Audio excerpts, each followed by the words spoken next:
प्रश्न यहाँ खड़ा हो जाता है।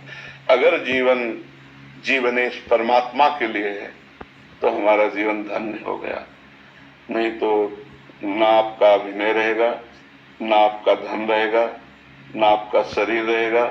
एक समय वो आने वाला है जो हमारा नाम चिन्ह भी मिटा देगा। तो हमारे मनुष्य जीवन की इस दिव्यता का लाभ क्या हुआ? जो देव दुर्लभ नर देही कही गई, उसका लाभ क्या हुआ? उसका लाभ हुआ परमात्मा का सुमिरन, परमात्मा का चिंतन। जितनी यश कीर्ति है, ये बड़े बड़े चक्रवर्ती सम्राट हो गए, कौन जानता है उनको? धीरे धीरे धीरे धीरे काल के गर्त में वो सब चला जाता है।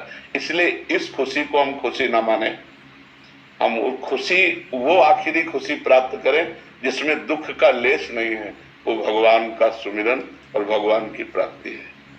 अगर परमात्मा चिंतन है तो मान में और अपमान में, लाभ और हानि में, सुख और दुख में, जन्म और मृत्यु में समान स्थिति प्राप्त होती है। इसलिए हमारी प्रार्थना है, भगवान ने आपको भेजा वृंदावन और यहाँ संत समागम में आए तो कुछ नियम ले लो नाम जप का। नाम जप करते हैं नियम पूर्वक। आप हमें बताइए कि हमको क्या करना चाहिए। एक छोटा सा काउंटर ले लीजिए, समझ रहे, और उसमें 10,000 नाम 24 घंटे में जप लीजिए। क्या रहता है मुट्ठी में? राधा राधा राधा राधा। और फिर आप देख लीजिए, हर परिस्थिति को मिटिया मेट करके परमानंद में निमग्न करने वाला प्रभु का नाम है। आपके सामने में बैठा हूं, दोनों किडनी फेल है, हर कष्ट बाह्य इतना और अंदर से आनंद इतना कि हम तुम्हें कैसे बताएं। हर समय में प्रसन्न रहता हूं, मृत्यु का किंचन मात्र कोई भय नहीं रह गया, किसी से कोई अपनापन नहीं, कोई परायापन नहीं। उसी आनंद को बांटने के लिए भगवान ने अभी जो समय दिया है वो लूट लो। ये बाजार है, परमानंद की बाजार है। अगर लूट लो, संतों के वचन मान करके चल लो तो मंगल हो जाएगा, और नहीं तो भगवान के नाम, भगवान की लीला, भगवान की कथा, वो सब अर्थ प्रधान हो गया है। अध्यात्म कभी बिकता नहीं है, और जो बिकता है वो कभी अध्यात्म होता नहीं है। बिकने वालों से जगत का परिवर्तन नहीं होता। जगत का परिवर्तन होता है जो स्वयं परमात्मा में बिक गया और केवल परमात्मा ही उसकी दृष्टि है। तो इसलिए हमें लगता है नाम जप कर। महाराज जी, अलग से क्या आनंद, अभी तो हम बड़े प्रसन्न हैं, बढ़िया बाहर यश है, लेकिन ये प्रसन्नता स्थायी नहीं, मृत्यु आने वाली। पर जब आएगी तो आएगी, अभी तो इसके बाद वही तो अज्ञान की दशा है, वही तो अज्ञान की दशा है कि हम अगले कदम को नहीं सोचते, हम आज को सोच रहे हैं। फिर इसके बाद क्या होगा? महाराज नहुष अपने पुण्य बल से देवराज इंद्र पदवी पे गए, और इंद्र पदवी पे देवराज की पत्नी के प्रति गलत दृष्टि की अजगर योनि में आ गए। कहां देवराज इंद्र पद और कहां अजगर योनि। तो आज हम मनुष्य हैं, हमें पीड़ा है तो हम डॉक्टर को दिखा सकते हैं, और कल जब हम कीड़े मकुड़े पशु पक्षी बनेंगे तब हमारा क्या होगा? क्योंकि हम मरने वाले तो है ना, शरीर छूटने वाला है, हम तो अविनाशी हैं।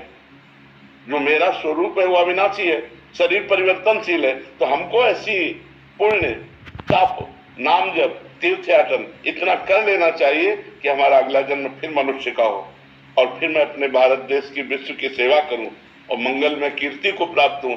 सुअर कुत्ता तो न बन जा। हमारी अगर चूक हो गई तो हम निकल जाएंगे ना नीचे की योनियों में। हम आज इतना उत्साहित ना हो आज के व्यवस्था में, क्योंकि कल की वो व्यवस्था आने वाली है जिसका हम निवारण नहीं कर सकते, और हम लोग उसी को सूचना देने के लिए बैठे। ये कोई किसी को कहेगा, हम तो कहते हैं एक बात सुन लो, मरोगे, तुम्हें याद है? तुम्हें ये याद है कि तुम मरोगे? उसके होश खराब हो जाते कि बाबा से आशीर्वाद मांगने आते। ये तो ये एक ऐसा शब्द है जो झकझोर के रख देगा आपको, और कब मरना है इसका कोई पता नहीं। अभी हम आपसे बोल रहे, हो सकता है अगला सेकंड हम बोल ना पाए। माया का खेल ऐसा है, माया का खेल ऐसा है, इसलिए हम सावधान करते हैं। राधा राधा राधा राधा, कुछ नहीं लगता, बस अंदर से बोलना है राधा राधा राधा। और अगर मान सको तो कोई नशा न कर, करते हो कोई नशा? बहुत सुंदर बात है, एक मैं कहना चाहता हूँ रघुनाथ जी का मैं पिछले 2 साल से आपको फॉलो कर रहा हूँ और सोशल मीडिया पे तो चाहे और जो मतलब मैं जब आ रहा था यहाँ पे सोचा था कि मैं क्या पूछूं, सब एक सवाल पूछते हैं, कुछ पूछना चाहिए, तो जो भी सवाल मेरे मन में आ रहा था अगले दिन उसका आंसर मिल रहा था आप ही के थ्रू इंस्टाग्राम पे। तो आज का यूथ और जनरेशन सब आपको फॉलो कर रहा है और आपके जो आप ज्ञान देते हो इतने हेल्पफुल है आने वाली पीढ़ी के लिए। तो मेरे पास कोई सवाल नहीं है, बस मैं इतना कहना चाहता हूँ कि मैं जानता हूँ पिछले 10-20 साल से किडनी पेन के साथ चल रहे हो। मैं आज कहना चाहता हूँ कि कभी मैं आपके काम आ सकता हूँ तो आज एक किडनी मेरी आपके नाम। नहीं नहीं नहीं नहीं, तुम स्वस्थ रहो, सुखी रहो, प्रसन्न रहो। मैं भगवान की कृपा से एकदम स्वस्थ हूँ और जब तक उनका बुलावा नहीं आएगा तब तक ये किडनी हमको ले नहीं जाएगी, और जब बुलाया आ जाएगा तो जिसका आ जाता है फिर उसको जाना पड़ता है। पर आपका सद्भाव हम बहुत हृदय से स्वीकार करते हैं। आप स्वस्थ रहो, आप